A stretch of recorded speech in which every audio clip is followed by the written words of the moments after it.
በማህበረሰቡ ስንኖር 24 ሰዓት የምንቆይ 24 ቀን ማህበረሰቡን በንግግርም በርካታ መስጊዶችን ተቃጥሏል። ዑለማዎች ታርደዋል። አይታችኋል። ትናንትና መተከል ላይ የተፈጸመውን ድርጊት ካደራ ጋር ከሰባት በላይ ምንም የማያውቁ ወጣቶች ምላሳቸውን ቆርጠው ብልታቸውን ቆርጠው ገለዋቸው ነው። ጥሞች ወይም ከባሌም ከቦሌም የመጡ ሰዎች የፈጠሩ ስብስብ አይደለም።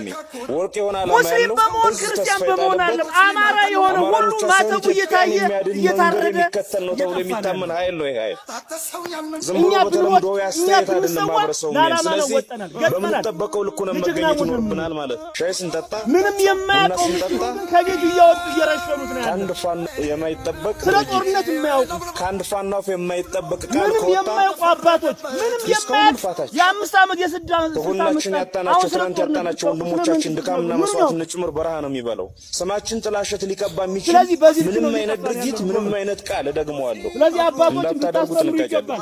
ማህበረሰቡ በጣም የእግዚአብሔር ቃል መስቀል ይዛችሁ ከፈጣሪ በታች ምናምናችሁ የምንቀበላችሁ ህዝቡ የሚከተላችሁ እናንተ በዛ ልክ ሆነን እውነትን መመስከር መቻል አለባችሁ።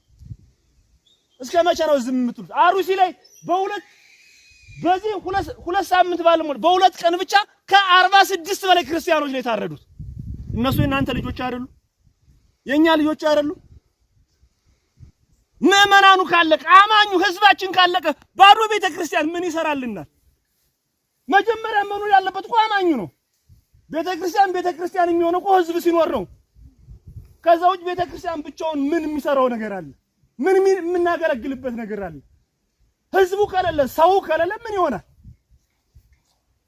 ስለዚህ ራሳችን በደንብ ቆም ብለን ማየት ያስፈልጋል። እውነትን ልትመሰክሩ፣ ልታስተምሩ፣ ልትናገሩ ይገባል። እኔ አባት ነው ብዬ የምቀበለው በተሰጠው ስልጣን መሰረት ህዝባችሁን እንድትገስጹ እንድታስተምሩ እውነቱን እንድትመሰክሩ ነው። በቄስም በሸክስም ኮፍያ አድርገው መስቀላቸውን ይዘው እንደኛም ሻሹን ጠምጥሞ በሙስሊሙም በክርስቲያኑም ዛሬ በርካታ የኛን እምነት የማይወክሉ በርካታ የበግ ለምድ የለመሱ በየቤተክርስቲያኑ በየመስጊዱ የተሰገሰጉ አሉ።